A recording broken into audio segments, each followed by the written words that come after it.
She has enough street cred now to have the privilege to call prison the slammer. I think this is about a relationship that should have ended earlier. She would interpret this metaphor this literally. She thought he was waiting for her. I don't know what he was saying to her during those nights. I saw his chicken shop date with Amelia. I think he can say things. I think he can have some charm, I guess. Our protagonist here is running back home to someone. There's history here, you guys. Hi everyone, welcome to this video. Today we're going to be analyzing the song Fresh Out the Slammer. This is the most hardcore necklace I own. Slammer. Fresh Out the Slammer by Taylor Swift from her newest album, The Tortured Poets Department. I really love this song. If you watched my first time reaction, you would have seen the genuine excitement that I was feeling. I was like so giddy with how much I love this song. Not as giddy as I was with So High School, but I was giddy nonetheless. I still am really vibing to this song. I listen to it on repeat quite often, and I love it when she says, "As I said in my letters, now that I know better." It just flows so nicely, and I just, for some reason, find it very satisfying when she sings "As I Said." If you are new here, hi, welcome. This is an analysis channel. I am sat here in my vocarizing energy to analyze things very in depth for you. On this channel, we look at things like diction, which is word choice. We also look at connotation, which are the vibes the words elicit. We also take a look at things like metaphors, imagery, etc. I will make sure to link my Taylor Swift analysis playlist below and my The Tortured Poets Department analysis playlist below as well. This is not the first song we've analyzed from the Tortured Poets Department, and there's more to come, so feel free to stick around. Let's get started. As I said in my letters, now that I know better, I will never lose my baby again. You know how some people are like, oh my god, I can't sing, and then they start singing and like they're like amazing? I am not that person. When I say I can't sing, I actually can't sing. Like, I'm being honest. As I said. Song title, Slammer is like slang for prison. Okay, for prison. This is very like hardcore. That's why I'm wearing my most hardcore necklace right now. Okay, I am adding to this video with how I am dressed. You're welcome. This is all about the experience that I curate for you. So our protagonist is like hard now. She has street cred. She's been in the slammer, fresh out the slammer. She just got out of this metaphorical prison. Let's hypothesize about what the slammer could be representing here. The slammer, in my humble opinion, is meant to represent her former 6-year-long relationship with Joe Alwyn. If this is about Taylor Swift, if this is not about Taylor Swift, if this is just extrapolated out and fictionalized, then this is about our protagonist's former relationship with someone that we do not know, because this is a protagonist, not Taylor. The fact that the word slammer is used here instead of prison is interesting to me. It could just be because of the way it sounds, but for me, it has a specific connotation. I would imagine that someone would say slammer after they've been in prison, after they've been locked up for a really long time. Can't like use slang for certain things unless you have a certain relationship with that thing. This protagonist is very familiar with prison, with this metaphorical prison. She feels like she can talk about it at length. She has enough street cred now to have the privilege to call prison the slammer. She could write a book or perhaps an album about her experience in the slammer. The word slammer here, the fact that it is essentially slang for prison, shows us that our protagonist is very familiar with life in the metaphorical prison and the metaphorical slammer. Also kind of makes this a little bit comical, and for me that downplays the severity of the emotional distress, the very deep feelings of entrapment our protagonist has had. Because think about it, when we think about a romantic relationship, we shouldn't feel like we're in prison, right? It should be an enjoyable experience to be in a romantic relationship. You should feel nurtured, not stifled. You shouldn't feel like you are handcuffed to the other person and to the relationship as a whole. There's a few things we can think about when we think about the slammer. When someone is in the slammer, they were sentenced there for something they did that was incorrect, that was wrong, that was against the law. And I want to hear your take on this. Why do we think our protagonist ended up in the slammer? Is this even an angle of the slammer that we should interpret? Should we interpret this metaphor this literally? For me, the main thing about this metaphor is that our protagonist felt entrapped within the relationship and she felt like she couldn't leave because you can't just walk out of the slammer, right? She felt like she had to stay there. If you watch my analysis of So Long London, we get some ideas as to why. She felt like she had to save this relationship. She was performing CPR for a little while, then she decided to stop. She took on the task to try to pull the dead weight in this relationship, to try to revive it. So our protagonist could have sentenced herself to the slammer. I want you guys to tell me if you find value in interpreting this as her being sentenced by like an outside party or maybe by the love interest to this slammer. Do you think that she made a metaphorical mistake that landed her in the slammer? That's an interesting perspective to take. For me, this metaphor is meant to reflect how she felt perhaps towards the end of the relationship. I'm not going to be interpreting it that intensely as her like doing something wrong to like deserve the slammer. Not to deserve, but as her making a wrong decision to end up in the slammer. I think that with relationships like this that end up feeling like a prison sentence, they don't always start out that way. There has likely been a shift in the dynamic that has caused this to occur. I think this is about a relationship that should have ended earlier. If it would have ended earlier, perhaps our protagonist would not have felt that this metaphor was necessary. I think the person that was keeping her locked up in this prison was herself at the end of the day.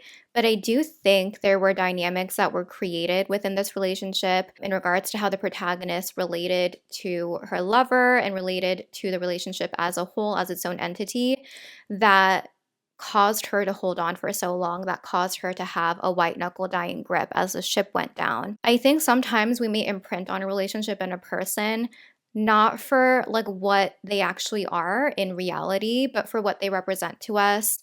If this is a little bit more autobiographical, you know, the relationship in question here of Taylor and Joe Alwyn, that relationship bloomed when the whole world had essentially turned on Taylor Swift, right?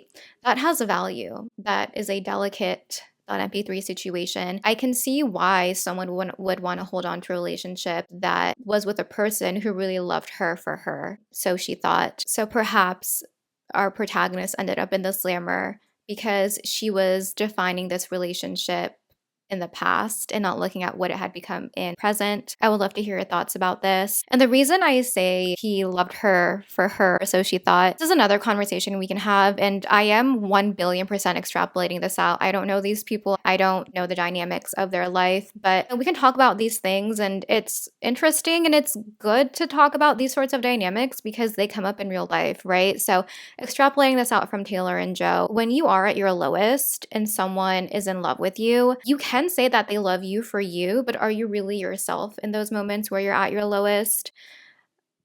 Do you know what I mean? I feel like when someone is in a very dark place and when the whole world is turned on them, contextualizing it more in like normal scenarios, not in the life of a pop star. If, you know, your friend group has turned on you or, you know, you're in an isolated place, if someone does show interest in you, you could look at it through the perspective of, oh, they really love me for me. If he's coming forward, then that means he doesn't care about that stuff. He only loves me for myself, not my like social status or my social standing.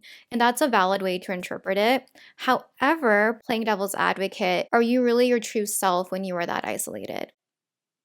Right? Are you perhaps attracting a different type of person when you're in that state?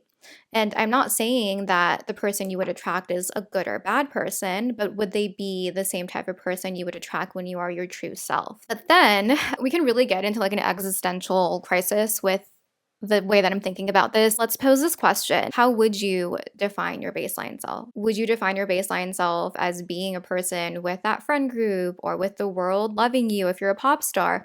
Or would you define it more as the self that you become when you're isolated? I would think that when you are kind of isolated, when you are in between stable ground in your life, I feel like those are moments of transition. Oftentimes, moments of transition tend to bring forth a period of isolation. And I personally don't think that like, not that you shouldn't date. I don't know. I personally wouldn't want to like date someone when I'm in a period of transition.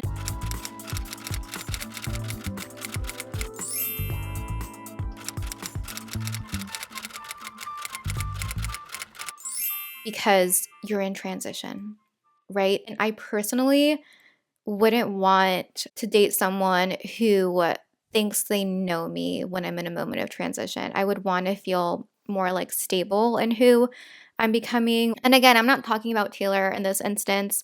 We are extrapolating this out. But it's interesting because when a relationship starts, when you are in a vastly different place in your life, that's so different from your normal sort of baseline self. I don't know. Are they really getting to know the real you? The contents of your soul, the way that you communicate, the dirtiest jokes that you may like, that is who you are, but your lifestyle is also who you are. If we bring this back to Taylor, her relationship bloomed when there wasn't a lot going on, right? She was in a spot in her career where she was having a lot of backlash, and then Rep Tour happened, the vibes were vibing again. Then we had 2020 happen, more isolation. When she embarked on the Eras Tour, she was back in the spotlight. Now we can talk about, how do you define someone's identity? Is it all internal, or are external things like one's lifestyle, one's social calendar, the way they recreate, is that also part of someone's identity? I would argue that it can be, right? If you are starting a relationship when maybe your social calendar isn't as booked and busy and there's not as bright of a light on you, are they really getting to know you? Because you're also going to act differently in different scenarios. There's different sides of you that will come out when your lifestyle unfolds in a specific way.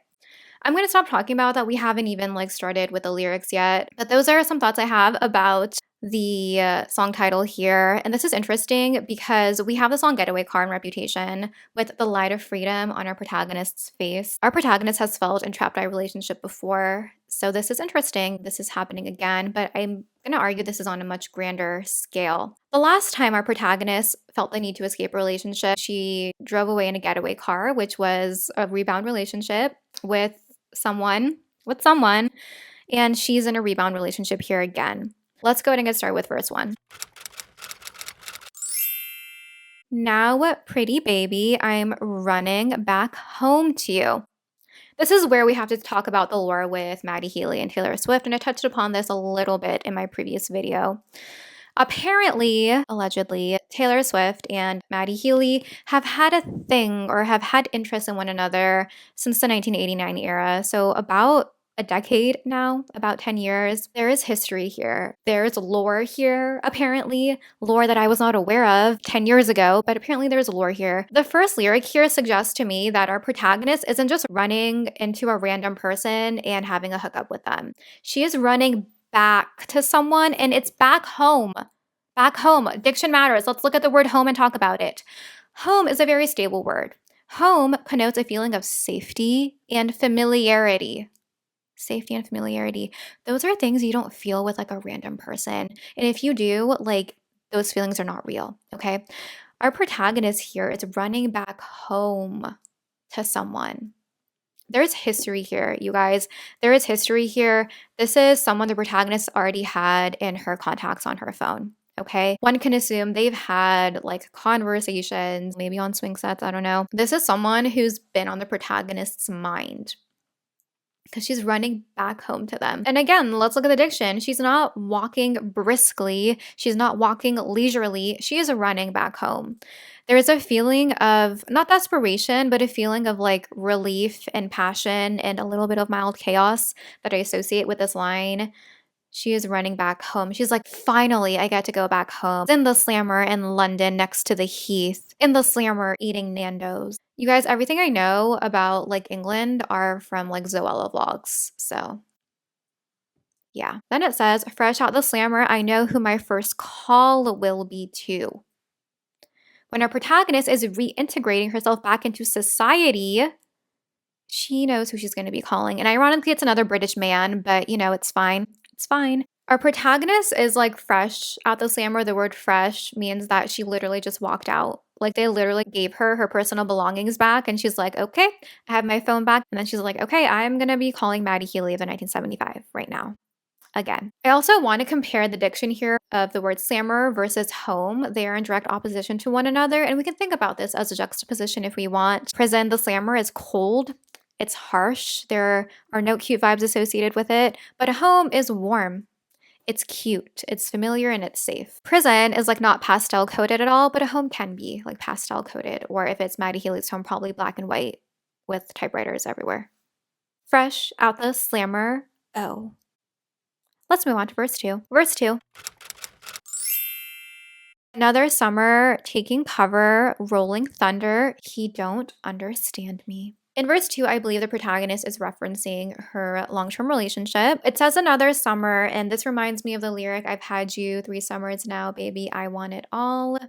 Oh, how the tides have changed. But another summer here is what indicates to me that this is referring to her long-term relationship. It seems like this is a pattern that's occurring. It's like another summer, the same thing, the same vibes. Taking cover makes me think of bracing for impact. Something is going to happen that our protagonist has awareness will happen and she's preparing herself for it. It doesn't have to be like a negative thing or like a scary thing. It could just be like a boring thing. Like, here we go again. She could be seeking out like protection in the face of what she knows is coming. Then it says rolling thunder. Rolling thunder is giving us the imagery of a storm, a summer storm rolling in. I see very dark clouds rolling in. Thinking about summer storms in like the south of the United States because I grew up in Florida, you guys. So that's what I think about. I don't know. Are there summer storms in London or does it just rain all the time? Zoella Vlogs did not tell me about that. So someone please educate me. When I think about rolling thunder, I think about anger. There's like anger that's going to be rolling in on part of the protagonist due to the way that her love interest will be treating her. And then it says, he don't understand me. That makes me think about the rolling thunder as being representative of an emotional sort of storm. This is another summer where our protagonist is preparing herself to not really be understood or heard by her romantic partner. In a relationship, communication is very important. Literally everyone says that, but it's true. You want to feel understood by your romantic partner. They're the person who should know you in the most emotionally intimate way, and you would want them to know what you're thinking and how you're feeling, and for you to look at them and for them to, be able to read you and like know what you're about to say and know what you're pondering about. But there has been a disconnect in the relationship here. He is losing her, and our protagonist is preparing for this emotional storm. This could have been a summer where she had storms in her eyes. Who knows? Splintered back in winter, silent dinners, bitter. He was with her in dreams. First of all, silent dinners makes me think of Tolerate It, and I've been thinking about Tolerate It quite a lot. I've been thinking about a lot of songs on Folklore and Evermore that are supposed to be fictional and how they could very much be discussed in a non-fictional sort of way in regards to this album, but maybe we'll talk about that in a different video. One of you guys commented on my So Long London analysis about Tolerate It and how you were thinking about that song, and same. I've been thinking about that song a lot, and Silent Dinners really makes me think about Tolerate It. Not saying it's autobiographical, but I am thinking about it a lot. It says splintered back in winter. So the word splintered means that something is broken. The actual definition of splintered means that it's something that's broken up into small, sharp fragments. This is very important, and this is why dictionaries are really important, just in general and in life, and this is why diction matters. In my previous videos, like back in the day, I talked about when like a mirror breaks and how if a mirror breaks, it's different from a mirror shattering. Because if it breaks, maybe it's broken into 1 to 2 pieces, but if it shatters, it's like into a billion or maybe a million. I'll be conservative, a million pieces, and how that's more dangerous because they can go everywhere. There's more like surface area of jagged edges for someone to hurt themselves. I'm taking that same way of thinking and applying it here to this definition of splintered, broken into small, sharp fragments. There's multiple fragments and they're all small, so they're hard to find, and they're all sharp. Death by a Thousand Cuts.mp3, very loose reference. But if something is splintered and broken into many, many pieces that are all very sharp, it is very dangerous. And it's something that cannot be put back together very easily, just like that mirror. If a mirror is broken in half, you can maybe get some super glue and salvage it. But if it's in a million little pieces, like maybe you'll create a cute mosaic on accident, but it will never ever be the same again. It'll be very different and very, very distorted. So this is an even more dangerous sort of being broken. It's being splintered. It was splintered back in winter. This could be literal, where this is giving us a timeline of when the relationship was starting to break down. It was in the winter. We can keep the Christmas lights up till January. Maybe they needed to, so they could have cute vibes when the actual relationship did not have cute vibes. Or it could be more emotional, like an emotional or metaphorical winter. When we think about seasons in terms of emotions, winter can be thought about as a darker time. It's very cold, so your heart, which is a representation of love, can be cold and barren. It can be very dreary and gray. There aren't any plants that are blooming. There is no greenery. So this could be very much a metaphorical winter as well. The protagonist had silent dinners. Maybe for dessert, they had bitterness. Instead of having something sweet like cake, they had bitterness that was probably making the air very heavy. When I think of bitterness, I think of someone just not wanting to be where they are, someone not wanting to be in the relationship. I get a feeling of resentment when I hear the word bitter. This relationship was really breaking down. He was with her in dreams. There's different ways to think about this. Maybe the love interest was with another girl in his dreams. Maybe he was interested in another girl and our protagonist had awareness of this. We can also interpret this as the love interest being with his version of the protagonist in his dreams. He didn't really accept her as who she was in this moment. He still preferred who she was when he met her, when she was isolated from everyone and everything. There's different ways to interpret it. I know in my previous analysis of So Long London, some of you guys were thinking about the lyric, "It's not normal to be scared every day of a love affair," and how that could be a reference to cheating. That's not how I interpreted it, but that's a valid interpretation, and we can take that notion here and apply it. Let me know which interpretation you are more partial towards. I'm still more partial to interpreting this as the protagonist's love interest being with the past version of her in his dreams, but I would love to know your thoughts. Verse 3. Gray and blue in fights and tunnels. We have colors. Instead of gold and blue, we have gray and blue. Gray is devoid of any liveliness, and gray is a color that I often associate with winter if we're thinking about winter in a negative way. We can also think about gray in terms of like gray skin, which I know is like kind of graphic and not cute to think about.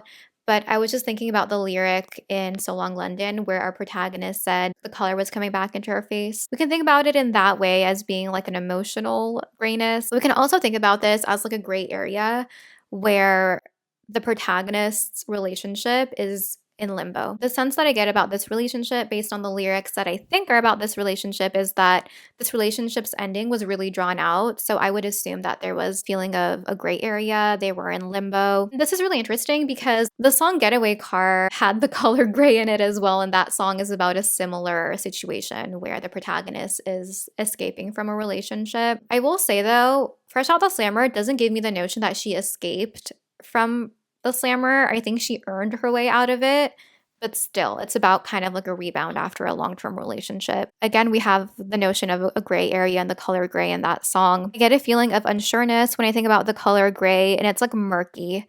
It's not a positive connotation at all. When I think about the color blue, I think about sadness. I'm also thinking about the love interest and how maybe they were in a state of sadness.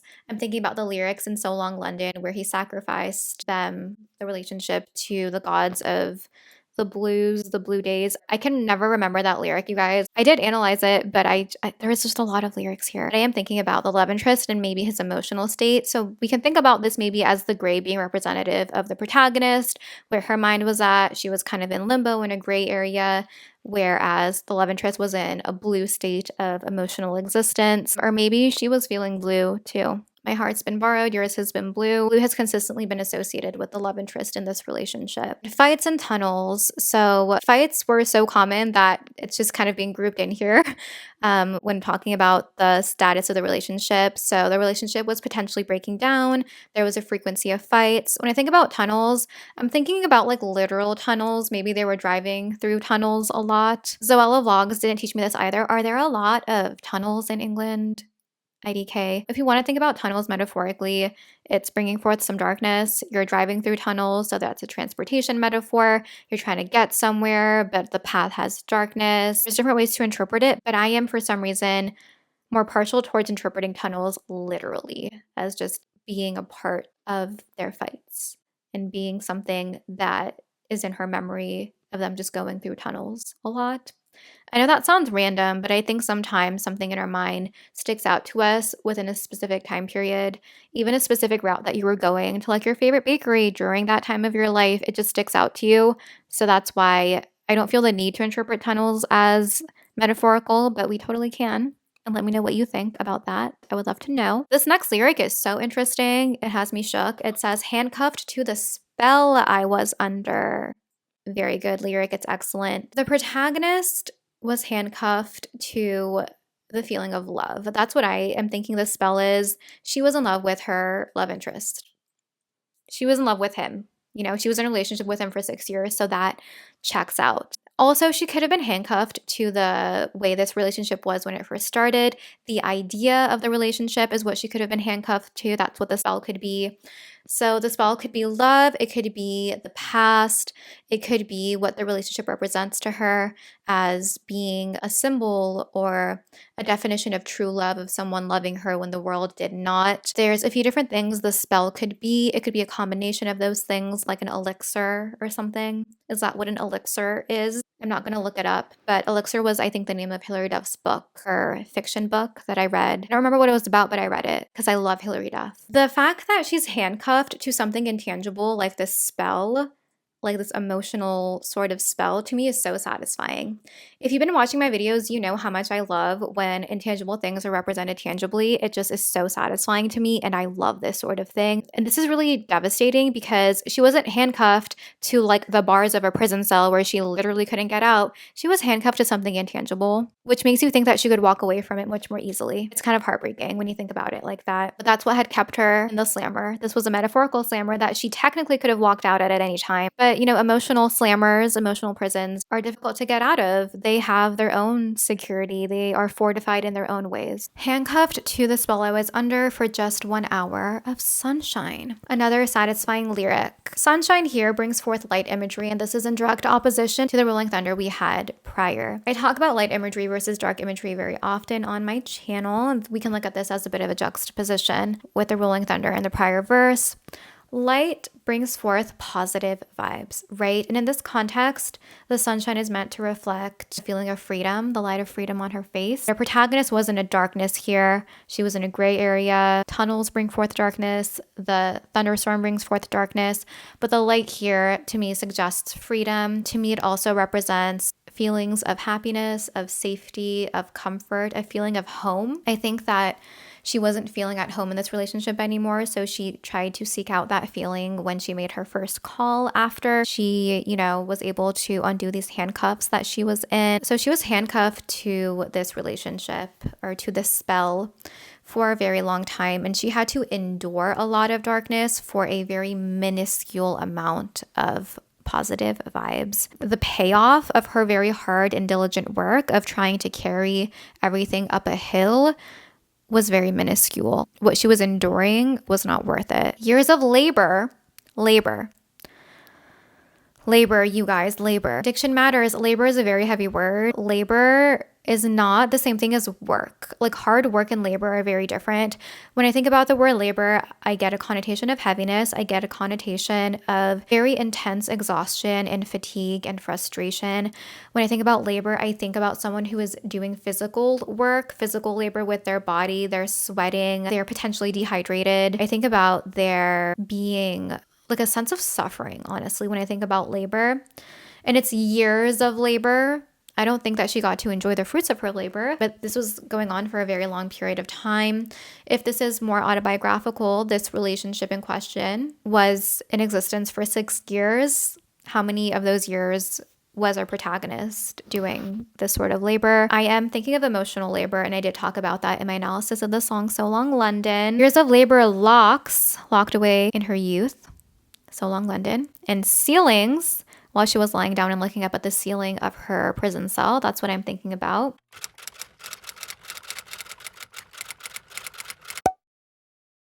In the shade of how he was feeling, this verse is so eloquent and wonderful and exquisite. Shade brings forth more darkness. And let's think about this, because shade exists when there is sunlight, or when there's light. Shade cannot exist without light. In darkness, you're not going to have shade, right? They have to exist together. We have light and we have shade. There is a light imagery here. There is sunshine here, and our protagonist could be existing here or trying to exist here, but her love interest is I think due to an emotional state or mental state in the shade. And I'm going to say what I said in my So Long London analysis.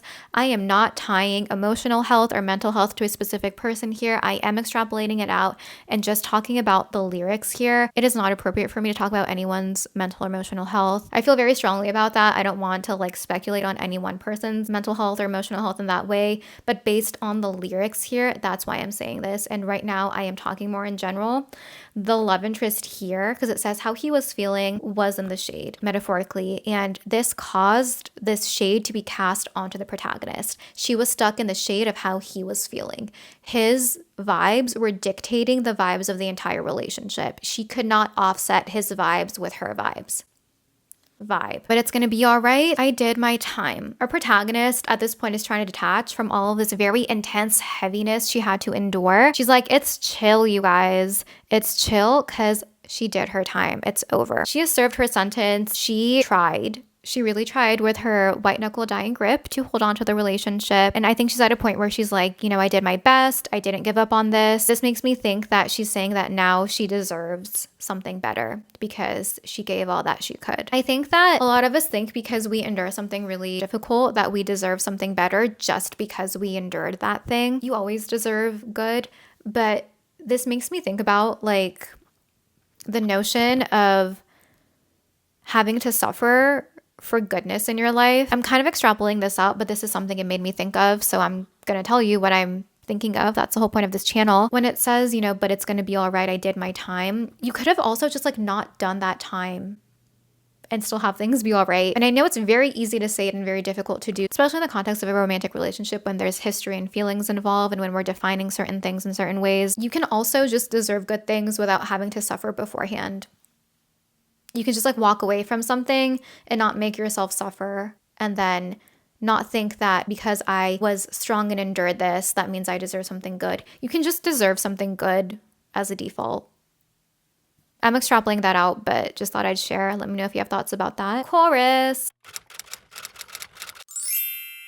Now, pretty baby, I'm running back home to you. Fresh out the slammer, I know who my first call will be to. Fresh out the slammer. Oh, the chorus is actually a repetition of verse 1. They are all repeated lyrics. I wouldn't interpret it in any different way. So let's move along to verse 4. I interrupt this video with a very special message from myself. It's from me. I sponsored my own video. I am restarting my consulting services. If you want me to help you with your own unique lyrics or your own unique poetry, if you are a tortured poet and want a second set of eyes on your work, I can help you with that. I got you. There's going to be more information in the links down below. This is a service that I offered a while ago, so there are reviews from people who have used my services, so you can also check that out. Back to the video you actually clicked here for. Verse 4 says, camera flashes, welcome bashes. Get the matches, toss the ashes off the ledge. As I said in my letters, now that I know better, I will never lose my baby again. Should I start like a YouTube channel where I just sing? Should I do that? I should. I will. Make sure to subscribe to that. Camera flashes, welcome bashes. Our protagonist is out and about. Out and about. I'm getting summer vibes here because of the word bashes. She's no longer in the shade. She is out in the sun. And our protagonist being where there's camera flashes makes me think that she is back to her, not old life, but she's back in her normal lifestyle as a pop star. As a pop star girly, she's out in public. Get the matches, toss the ashes off the ledge. She is getting the matches to set fire to this metaphorical relationship, to the metaphorical love letters or the diary entries about this relationship. She's going to toss those ashes off the ledge of a very large cliff that is overlooking an ocean to say goodbye.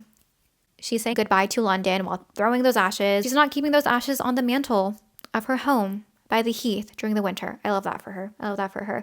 She's getting over this in verse 4. She literally did her time and she doesn't want any memories or recollection of it. She's not feeling the need to keep the memories. As I said in my letters, I'm sorry, you guys, the part of the song is so satisfying to me. The thing with as I said, there are certain lyrics within Taylor Swift songs that like are so interesting because I would never think that those phrases would exist in a song. Like they're more like dialogue. But Taylor is so exquisite at her job that she can make it work. And I think the phrase, as I said, is one of those like phrases where I'm like, how would that be in a song? but it isn't a song. It's right here, and it's excellent. When it says, as I said in my letters, I think she's talking about letters she sent to her rebound, to her home that she's running back to, because it says, as I said in my letters, now that I know better, I will never lose my baby again. The word again means she lost him already. These could be love letters, they could be texts, they could be emails, they could be typewriter letters sent by carrier pigeon. In her correspondence with this person that could allegedly, potentially, maybe be Matty Healy, she had told him that I know better now. After having gone through this relationship and being handcuffed to a spell, I know better. I won't lose you again like I did before. 10 years ago, or maybe even before that. You guys, we don't know Taylor's life. We don't know the actual lore and timeline. There's history here. There's history here. She's fresh out the slammer, going to something that she thinks will last. That's why I think this album exists, because I think after this relationship ended, our protagonist was going back to like the one that maybe got away, that she thought was the one, and then he ended up like ghosting her and treating her, in my opinion, not respectfully. That's horrifying. After going through a relationship like that and having a breakdown of a long-term relationship like that and thinking you're going back to your baby again and having it end the way it did, that can shatter a person. OMG. Verse 5. My friends tried, but I wouldn't hear it. Watch me daily disappearing for just one glimpse of his smile. We're talking about the long-term relationship here, in my opinion. Her friends were trying to talk some sense into her and, make her understand the situation that she was in, but she was not ready to hear about the reality. We have to be ready to face the truth. And this is in regards to anything in life, not just romantic relationships. They watched her daily disappearing. That's so heartbreaking. But I think Taylor is describing this in a very eloquent way. She was losing herself. She was losing her, but she was losing herself, losing the color in her face day by day. It was eating away at her. Death by 1,000 cuts. Just saying. Just saying. I know that it was inspired by a Netflix movie, but I don't know. For just one glimpse of his smile, doing the emotional labor, getting just a moment of sunshine and just a glimpse of his smile, she was putting in all this work for no payoff. And, I understand if people are in a darker emotional place or going through something. But our protagonist tried, you guys, for years. There were years of labor and she was losing herself, and we don't know the exact dynamic, but she was putting in all this work for essentially nothing. On the other end, the other person should want this relationship to work or should want to heal whatever the issue is. It can't just be one person doing all the work in a relationship. That's not a relationship. That, respectfully, in my opinion, is a waste of time. I feel like that was very blunt of me to say, but then again, I am an Aries. So some of my Aries energy is coming out right now, you guys. The second half of this verse, I believe, is in reference to this baby that she's not going to lose again. The rebound here. All those nights you kept me going, swirled you into all of my poems. Okay, was she talking to this person while in this relationship? Maybe. Was it maybe like a friendship thing and not like a romantic thing? I can see that happening. You're in a difficult spot in your relationship and you have friends that you've been keeping up with. You're talking to them, maybe not about the relationship, maybe about other things, but they're distracting you from, the hardship in your relationship. The conversation with them is light and interesting, and they like to monologue, and they say the word earnest a lot for some reason. You guys, I like the 1975. I've listened to them for years. I don't know them the way I know Taylor. I don't know the lore, and I haven't heard every song, but I listened to some of their songs and I like it. I like their guitars. So I have seen some interviews with Matty, and I do know he likes to monologue sometimes, and he says the word earnest a lot. So that's what I'm thinking about here. She was talking to this person as a friend. It kind of kept her light bright. It kind of helped her emotionally survive. It kept her going, and she swirled him into all of her poems. We can think about poems here as lyrics, of course. We have lyrics about him now. Maybe there's lyrics about him that have been in songs that we didn't think were about him because we didn't know. You guys, we didn't know about them. It could be like diary entries, journal entries, songs that were never released. Also, poems can just be like cute thoughts. You know what I mean? A girl's internal world can be described as poems, or any person's internal world, not just a girl's. That's what I'm thinking about here. Now it says, now we're at the starting line. I did my time. I am 1,000,000,000% sure. Not 1,000,000,000%. For me, I'm 1,000,000,000% sure, but you are welcome to disagree that the starting line here is meant to be a reference to the band, The Starting Line. Tell me what you thought about when you were mine and so alone. The worst is over. You can have the best of me. That song. Because in The Black Dog, she talks about the band The Starting Line. So I think this is a reference to The Starting Line, which makes me think that this song and the song The Black Dog are about the same person, allegedly, maybe, potentially Matty Healy. Again, I'm using conditional language because I'm not psychic. Now we're at the starting line. I did my time. So we're going from a time when this person, allegedly Matty Healy, was kind of perhaps unknowingly helping her through this hard time in her relationship. She was talking to him at night and swirling him into her poems, but now she doesn't have to do that. Now they're at the starting line of something new because she did her time, and she doesn't just have to swirl him into her poems. She can be with him IRL. Now, pretty baby, I'm running. We have running, which is like very fast. It's like lots of cardio, but the tempo slows down. This is such a cool part of the song. I was so shook when I reacted to this. I was so shook. This is going to bring us to the bridge, which is also the last verse of the song. This bridge is so beautiful and so cute, and it's the slower tempo part of the song, and I think it's because it's a very emotional part of the song. I think these lyrics are absolutely exquisite and beautiful and satisfying. This is like a poem to me. I don't think poems need to rhyme. I like poems that are like prose. That's why my second handle on social media literally has the word prose in it, because I love prose. This bridge is beautiful, and I think the tempo change is meant to reflect the genuine emotion felt. It's not just a rebound for our protagonist. It was something real for her. It was something real. That's why I think she felt the need in her Eras tour to say that she loved that person in response to him saying it, and how she told us that everything was the way it should be, because there's history here. So we have that dreamy tempo change for this bridge. Let's just go back one line. It says, now pretty baby, I'm running to the house where you still wait up and the porch light gleams. Ooh, she is running to a house. Again, a feeling of stability. Maybe it's a family home. It's familiarity and comfort. She's running to the house where this person is still waiting up for her.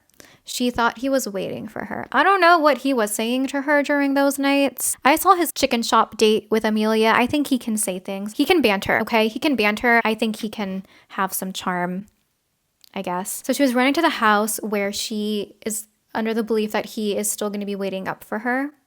And there's a porch light that's gleaming. When I think about a porch light, I think about the South, the Southern United States. People have porches. They're just vibing out there. The pace of life is slower. I'm also thinking about the South because of American Dreams, and we'll get there in a second, where you still wait up and the porch light gleams. The word gleam to me is very beautiful. It's a soft sort of glow, but it's kind of more lively than just a glow. There's a glistening element to the word gleam that to me has a positive connotation. It's a positive symbol. It's a hopeful sort of connotation. So house, positive connotation, a feeling of stability and warmth and familiarity, a person waiting for her. That's going to instill trust in you when someone is waiting for you and they're waiting up for you, meaning that you're coming back when it's very late at night, but they're not sleeping. They're waiting up for you, which shows that they care for you and you're worth the wait. And there's a porch light that's gleaming. So again, it's nighttime. The gleaming gives forth a positive connotation. This is all very beautiful and very poetic. She's running to the one who says, I'm the girl of his American dreams. This is why I think the song Fortnight is also potentially, allegedly, possibly about Matty Healy, because of the word American. I know that her 6-year-long relationship was with someone who is not American, but I still think that the references to like American Dream, American Girl are to Matty Healy's relationship with Taylor. The American dream here has a double meaning. In America, we have the notion of an American dream, which is being able to do anything you want here. You're able to build yourself up. You're able to get the job you want, get the education you want, get a white picket fence, get married, have 2.5 kids, have a golden retriever. To me, when I think about the American dream, I think about the 1950s, and I often think about the South, like the Southern United States. White picket fence vibes. Our love interest here could be saying that, you know, you're the girl of my dreams, like I want to start a family with you. Also, the word American here is interesting to me because this love interest is British. Matty Healy, if this is about him, is British. We can think about it as, oh, like he's in love with this American girl. He now has American dreams with her. It's like that Olivia Rodrigo song. He says, I'm so American. Right? It's like that vibe. And no matter what I've done, it wouldn't matter anyway. Ain't no way I'm gonna screw up now that I know what's at stake here. The way she sings here, it's very profound. It's like here. This bridge is very serious. Like these emotions were very serious. She says, no matter what I've done, it wouldn't matter anyway. However she got to this point, it doesn't matter because she's here now. Even though she had to do her time and do all of that emotional labor, she doesn't care because it brought herself to him. This is a metaphorical house, right? Ain't no way I'm gonna screw up now that I know what's at stake. She knows what it's like to lose him being Matty. So she is going to treasure this and nurture this and be very like mindful of this because they're having another chance together. That's how I'm interpreting it. When I think about this scene, like visually, I think about those scenes in movies where someone is like kind of in the afterlife or in another dimension, or they're daydreaming about another world.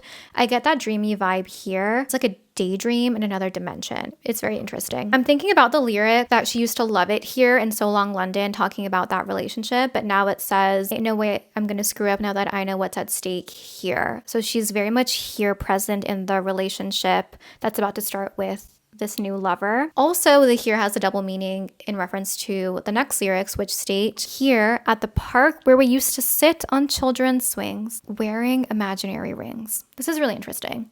This could be metaphorical, just talking about how they were talking about this sort of thing and having this dynamic together, talking about getting married someday for a very long time since they were kids. This could also literally be something they did. Listen, Matty Healy, the 1975, they're very Tumblr. Taylor Swift used to have a Tumblr. Going on children's swings and hanging out, it sounds like a very like emo hangout sort of vibe. Back in the day, you would go take photo shoots on playgrounds in your skinny jeans, in your side swept bangs. Okay, this is what people would do. So they could have literally just gone to the park one day and just were like on swings, and like she's sitting on the swings this way and he's sitting like the opposite way, and they're like swinging and like their fingers are like this, and he's like, I would love to marry you one day. I can't do a British accent. And then he would say something about being earnest and talk about wanting to marry her someday. I can totally see that happening. So this could be literal, like a very emo Tumblr hangout, or it could just be metaphorical to show that they had this sort of dynamic with each other that couldn't really be explored. The seeds were planted a very long time ago when they were younger, and they would wear imaginary rings. Oh my God. They talked about marriage. That's why she placed so much value on this. This is heartbreaking, you guys. And like, I don't know what this new love interest told her with his British accent and his banter, but he told her things, or he did things to make her think certain things. This could also not be about Matty Healy, right? I'm not saying that I'm correct. This is just my opinion. But what do you think? What do you think? And there's an outro that says, but it's going to be all right. I did my time. Again, just because you suffered doesn't mean you're owed anything. This bridge is absolutely exquisite. I love listening to it. I love the lyrics here. I love the emotion these lyrics elicit. When you think about this, though, in the context of this relationship, and we don't know the exact context of the relationship, but on the context that we have built based on the lyrics we think are about this relationship with this new love interest, this is heartbreaking because this is like the foundation our protagonist had going into this new relationship with this rebound. She thought it was something real and there was history here, and she thought she was supposed to go through the hardship and the labor of that long-term relationship to get to the prize, which was this new relationship, but that did not turn out to be the case. And I think that's why we have a double album, which is mostly exclusively about that second new relationship because of the buildup, because of the expectations, because of what she thought was finally the one for her. She thought the person that she wore imaginary rings with would become the person she would wear real rings with, but that did not happen. He ended up ghosting her, according to the lyrics, which is literally the opposite of what she was thinking. That's all I have for this song, you guys. I love this song so much. I love the lyrics here. I think they're very eloquent and they're very excellently crafted. I don't know if excellently is a word, but I'm going to use it because it's an appropriate way to describe this. The lyrics here are very concise, but they elicit a lot. I love this type of Taylor Swift writing. It's so satisfying to analyze, and I love this bridge so much. Please tell me your thoughts about the song down below. Well, let me know if you interpret anything in a different way. I always enjoy hearing your thoughts. Thank you so much for watching. My consulting services are linked below if you're interested. Let me know which song I should analyze next and which songs you're vibing with the most currently on the Tortured Poets department. Thank you for watching. I appreciate you, and I will see you next time. Bye!